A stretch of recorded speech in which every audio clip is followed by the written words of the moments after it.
Welcome to News Binge on Binge Radio, your daily source for news. What do a dormant virus hiding quietly inside your cells, a massive star swallowing a black hole, and the price of a gallon of gas in Ohio all have in common? Well, on the surface, absolutely nothing. Right. But today, we're exploring the invisible forces that are secretly running our world.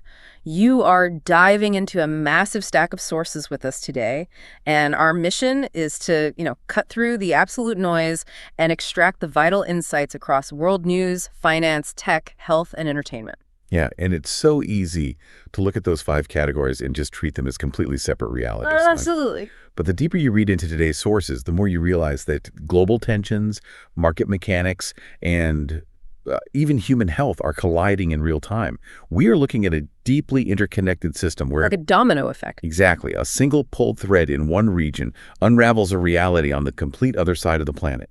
Okay, let's unpack this, starting with world news, because we are seeing a massive collision between international conflict and, the domestic ballot box. The Strait of Hormuz remains entirely closed. Yeah, that's a huge deal. It is. The newly appointed secretary of Iran's Supreme National Security Council has come out and explicitly stated the strait will not open at all until the United States meets conditions to end the 2026 Iran war. Which fundamentally paralyzes a vital artery of global trade. I mean, the strait is a severe geographic bottleneck. Yeah, I always hear it called a choke point, but reading through these reports, it feels more like a single massive toll booth on the only highway out of a city during a hurricane evacuation. That's a really good way to put it. Right. If you shut down that toll booth, everything backs up for miles and panic just sets in. And on the other side of this, former President Donald Trump is claiming that the U.S. has total control over the strait and might actually keep it. But the immediate shockwave hitting American soil is the price of gas. Analysts in our sources are pointing to gas prices as, the primary political driver forcing the Trump administration to push for a ceasefire before the November midterms. And just to interject here, I want to be very clear that we aren't taking sides or endorsing any political viewpoints today. We're just reporting the competing narratives. But objectively, economic pain at the pump translates instantly to voter frustration. Oh, 100%. And these 2026 midterms are shaping up to be fiercely contested. If you look at the aggregate polling data we have, Democrats currently lead the generic congressional ballot by an average of 6.7%. But wait, does a national average like a generic ballot actually tell us anything useful, especially when congressional districts are drawn so specifically, state by state? Because a 6.7% lead sounds comfortable, but I imagine it doesn't map perfectly onto actual seats, No, you're spot on. That is the essential question to ask here. A generic ballot just measures the overall national mood. Would you prefer a Democrat or a Republican in Congress? Right. But elections aren't decided by national popular vote. They're decided district by district.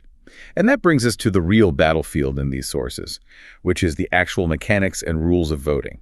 Yeah, let's look at the mechanics of both arguments, because the allegations of election subversion are intense right now. On one side, Democrats and voting rights groups are alleging widespread voter intimidation. Yeah, they're pointing to some pretty unprecedented federal interventions. Exactly.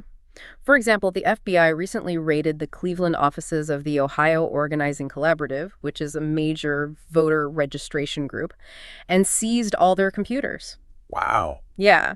And add to that, the Department of Justice is suing 23 Democratic-led states and the District of Columbia. The DOJ is demanding unredacted voter rolls, which remarkably includes partial Social Security numbers. Right. And then you look at the strategy from Republicans who are pursuing a fundamentally different approach centered on election security. They're aggressively pushing measures like the Save America Act. And that's the one about citizenship, right? Yes. That legislation would require anyone registering to vote to provide physical proof of citizenship. Furthermore, there have been prominent suggestions from figures like former President Trump about nationalizing elections to prevent voter fraud. Which has even included statements about sending ICE agents to patrol polling stations. I mean, it is a dizzying collision of legal strategies, and it all funnels upward to the Supreme Court. We have to talk about the Louisiana v. Calais decision. Yeah, this is a massive ruling. It just restricted the Voting Rights Act in a way that analysts at the New York Times estimate could shift up to 12 House seats from Democratic to Republican control across the Southeast. How does a single ruling redraw the map that drastically. It's crazy, but it comes down to a highly technical, almost invisible debate over statistical methodology. Okay, well, lay it on me. So Justice Alito's opinion in this case cited data suggesting that black voter turnout had actually surpassed white voter turnout, arguing that certain protections were no longer necessary. Yeah. However, the methodology behind that data is where the friction lies. The data used a proportion based on the total population over the age of 18. As opposed to what? As opposed to the widely favored metric among demographers, which is the citizen voting age population. Oh, I see. Yeah, if you calculate turnout by dividing the number of voters by every single person over 18 living in an area, regardless of whether they're a citizen, a resident alien, or otherwise ineligible to vote, you get a very different percentage. Wow, okay. When analysts switch back to using only the citizen voting age metric, the gap in turnout has actually widened, showing black voter turnout dropping since 2012. It perfectly illustrates how a highly technical interpretation of a demographic formula can literally determine who controls Congress. That is fascinating. The formula itself becomes the weapon. But here is what I find so bizarre reading through this stack of sources. What's that? We have a geopolitical chokehold in the Middle East, gas prices causing panic, and intense domestic election anxiety, and yet the financial markets are telling a completely different story. They really are. The S&P 500 is climbing. I mean, despite everything we just talked about. Well, markets are remarkably unsentimental. They often just filter out the political noise that we find deafening and focus strictly on underlying economic mechanics. In this case, domestic indicators. Right. The climb in the S&P 500 is following a seemingly tame July Consumer Price Index, or CPI, report. Inflation appears to be cooperating, on paper. On paper, yeah. But the real gravity in the financial world today isn't about inflation at all. It's the sheer gravitational pull of artificial intelligence. Just look at Intel. Oh, their latest move is historic. They just closed an upsized $20 billion share sale. They priced 210 million shares at $95 each. That is their largest equity raise in over 5 decades. And that capital is earmarked for something incredibly specific. Yeah. It's entirely to fund their AI chip build-out, heavily focused on their new 14A process node. Okay, stop right there. I see 14A process node thrown around in these tech and finance reports as if everyone just naturally knows what it means. I mean, I know how to reset my home router, but that is about the extent of my hardware expertise. In plain English, what does that actually mean? Okay, think of a computer chip as a sprawling, microscopic city, and the data are the cars traveling between all the buildings. Okay. Tracking with you. The process node essentially refers to how small you can build the roads and the buildings. The smaller you make the transistors, the physical switches that process information, the more of them you can pack into the exact same space. I've got it. So the 14A designation is Intel's next-generation architecture. It means they are shrinking these components down to an atomic scale, allowing the chip to process vastly more complex AI calculations simultaneously, without melting down from the heat. So it's about building denser, faster, microscopic cities to power these AI brains. And it's paying off across the sector. CoreWeave, which is a specialized cloud provider for AI, just surged 18% following strong Q2 earnings. But this brings us to the most mind-bending financial news in our sources today. The CME Group. Yes. The CME Group just announced the first regulated compute futures. Wait, so compute power is now being traded like wheat, oil, or pork bellies? How does that even work? What's fascinating here is that traditional market mechanics designed for agriculture and fossil fuels are being completely warped by the physical infrastructure demands of artificial intelligence. It's so strange to think about. Let's look at why futures exist, right? A farmer uses a futures contract to lock in a price for their wheat months before it's even harvested. Right, it protects them if the price of wheat suddenly crashes. It provides stability in a volatile market. Precisely. Now, AI developers are doing the exact same thing, but for access to supercomputers. Computing power, like the raw processing capability of these massive server farms, has become a fundamental, tangible commodity. That's why. Through these new CME Group futures, you're basically buying the right to use a certain amount of processing power at a set price at a specific date in the future. AI companies are hedging their bets against the rising cost of server time. It means computing power is now as essential to the modern economy as electricity. We are establishing that computing power is essentially a tangible resource. It is the new crude oil. It really is. And if you look at history, whenever a new vital resource emerges, governments immediately step in to control the pipelines. Which brings us directly to our tech sources, because Washington and Beijing are actively blowing up each other's digital pipelines. Yeah, we're seeing software and data companies being treated with the exact same severity as critical national defense infrastructure. Take the AI startup Manus. They are currently going independent because Beijing just forced Meta to unwind its massive $2 billion acquisition of the company. Just completely halted the merger. And the details of this forced unwinding are intense. Data generated by some users since late December is actually being systematically deleted just to satisfy regulatory requirements. So what does this all mean? Like, why does a social media giant buying a startup trigger this level of international intervention and forced data deletion? Well, if we connect this to the bigger picture, it signals that the era of borderless globalized technology is effectively over. Over entirely. Pretty much. The data these AI models train on and the algorithms they eventually produce are no longer just business assets. They are viewed as sovereign assets. Sovereign assets, what? When Beijing forces Meta to unwind the acquisition and delete user data, they're essentially saying that allowing a foreign entity to own a frontier AI company is a direct national security risk. Tech mergers are no longer evaluated just on antitrust or market monopoly grounds. They're navigating a geopolitical minefield where data is guarded like state secrets. It's a total paradigm shift, sovereign algorithms. Yeah, it's unprecedented. Yeah. And this heavy hand of government intervention isn't just dictating tech mergers and voting laws. Looking at our health sources, federal policy is rapidly reshaping public health and medical breakthroughs, too. The regulatory landscape in health is moving at a breakneck pace right now, both in personnel and in policy. For starters, the Senate has finally confirmed Erica Schwartz as the new CDC director, filling a massive leadership vacuum that sat empty for nearly a year. Right. Then you have President Trump signing a highly controversial executive order to break up the MMR vaccine. That's the standard childhood measles, mumps, and rubella vaccine. And looking at this strictly from the mechanics of federal health policy, without taking any political stance at all, this represents a monumental shift. It really does. Breaking up a combined vaccine that has been a standard administrative protocol for decades, it alters the entire logistical framework of how childhood immunizations are regulated, manufactured, and administered at the pediatric level. It changes the entire supply chain and schedule for parents and doctors. But on the treatment innovation side, here's where it gets really interesting. Yeah, the flu shot. The FDA has officially approved the first mRNA flu shot, Moderna's Mflusiba. But hold on. The timeline here in the sources is strange. The FDA initially refused to even review this drug, but then suddenly reversed course and approved it. A total 180. And now pediatrics groups are already recommending it for all children 6 months and older.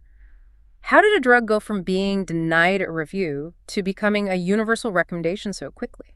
It speaks to the undeniable, overwhelming clinical data produced by mRNA platforms.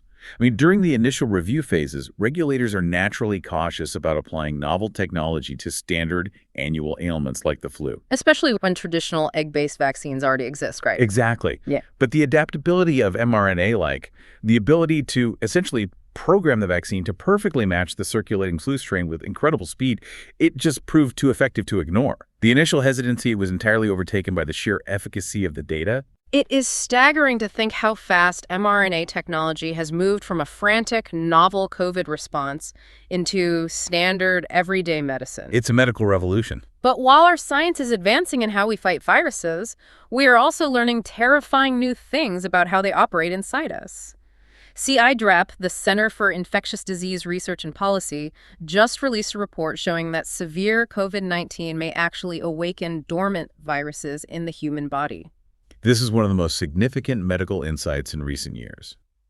Many of us carry viruses that our immune systems conquered long ago, but didn't completely eradicate. Wait, really? Yeah, instead, the immune system suppressed them, forcing them into a dormant, inactive state inside our cells. So they are just sleeping inside us, waiting. I can't help but picture the immune system as like a bouncer at a club holding a bunch of troublemakers in the corner. That is actually a highly accurate way to visualize it. And what the CIRAP research shows is that a severe COVID-19 infection acts as a massive stressor. Like a giant brawl breaks out in the middle of the club. Exactly. Yeah. The bouncer's completely distracted trying to fight off this massive new threat. And because the immune system is overwhelmed, weakened, and distracted, those old troublemakers, the dormant viruses, realize nobody is watching them anymore. Oh, wow. They wake up and begin replicating again. This chain reaction, often exacerbated by hormonal imbalances or extreme sleep deprivation, is now believed to be a major biological pathway leading to autoimmune diseases and what we commonly call long COVID. Wow. So the initial COVID infection isn't always the thing causing the lingering damage. It is just the key that unlocks a whole other set of dangerous doors in the body. Exactly. That is a profound aha moment for understanding long COVID. Honestly, with all this intense geopolitical tension over voting maps, billions of dollars moving through invisible AI computing pipelines, and microscopic viruses waking up inside our own cells, I just need to sigh for a second. That's a lot of heavy material. It really is. It feels like the perfect time to look up and escape for a bit. Let's dive into entertainment and science, looking at both celestial stars and pop culture stars. I think we could all use a little cosmic perspective right now. We absolutely could, and the universe is delivering. Mark your calendars for August 12, 2026. It is officially the biggest sky-watching day of the year. The triple feature. Yes. If you are in North America or Europe, you are getting a rare celestial triple feature. A highly visible solar eclipse, the peak of the Perseids meteor shower, and exceptional visibility of Venus all happening concurrently. That's amazing. But if looking at the sky isn't enough, MIT astronomers have just published a paper discovering a brand new astrophysical object. They are calling it a black hole star. Which conceptually sounds impossible. Right. I mean, a black hole consumes light and matter, and a star emits it. It sounds completely contradictory. Yeah. But it perfectly explains these mysterious little red dots that astronomers have been finding for years in deep space images. I can't help but picture as a cosmic turducken. A cosmic what? A turducken. You know, just a giant blazing star that has swallowed and is now stuffed with a super dense black hole at its core. A cosmic turducken is actually a brilliant analogy. The mechanics of it are fascinating. The star is massive enough that its outer layers continue to burn and emit light, while the black hole at the center slowly consumes the star from the inside out. That is wild. But scientifically, I think, this raises an important question. If an object this massive, dense, and fundamentally strange has been out there the whole time, just showing up as a faint little red dot in our existing images, how much of our universe is hiding entirely new classes of physics right in front of our telescopes? We're only just learning how to properly decode the data we've already collected. It makes you wonder what else is hiding in plain sight. And pulling that idea back down to Earth, let's look at some stars we watch much closer to home with some pop culture updates from Asia. Let's do it. Hong Kong superstar Aaron Kwok was recently spotted in Singapore, taking a highly publicized holiday with his wife, daughters, and in-laws. Just a hyper-visible family vacation for a megastar. And in a much more somber note, honoring cinematic legacy, we saw the ashes of the late, great actor Patrick Sine placed at a Hong Kong columbarium. Yeah, that was touching. What is incredibly touching about this is that his resting place is right alongside other absolute legends of Hong Kong cinema, Lydia Sum and Leslie Cheung. A true physical gathering of icons. But reading these entertainment updates, there is a stark contrast that jumps out. What do you mean? Well, you have the extreme hypervisibility of Aaron Kwok's family surrounded by cameras, and then you have the heartbreaking personal story shared by Malaysian rapper Namewee. He revealed that his uncle recently died completely alone in a Singapore flat, and tragically, his body wasn't discovered for a week. Oh, it is a devastating story, and it highlights a deeply human paradox. Yeah. You can live in one of the most densely populated, hyper-connected, technologically advanced cities in the world and still experience an invisible, crushing isolation. It really brings us full circle to the theme that has run through this entire deep dive today. We have been tracking the invisible forces and hidden infrastructures that dictate our reality. We really have. We talked about how a black hole can hide deep inside a star, altering its physics from the inside out. We talked about how dormant viruses hide inside our own cells, waiting for a moment of immune distraction to reshape our health. Right. We looked at how sheer computing power is now being traded invisibly across the globe, and how a tiny shift in a demographic formula can quietly redraw the political map of an entire country. Which leaves you with a final thought to really chew on.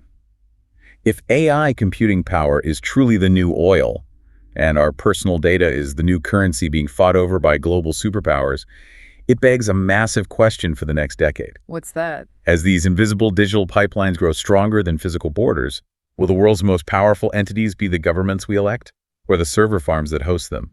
Who will actually hold sovereignty in a world run by compute futures? Thanks for tuning in to News Binge on Binge Radio. Make sure to subscribe and check back tomorrow for your next deep dive.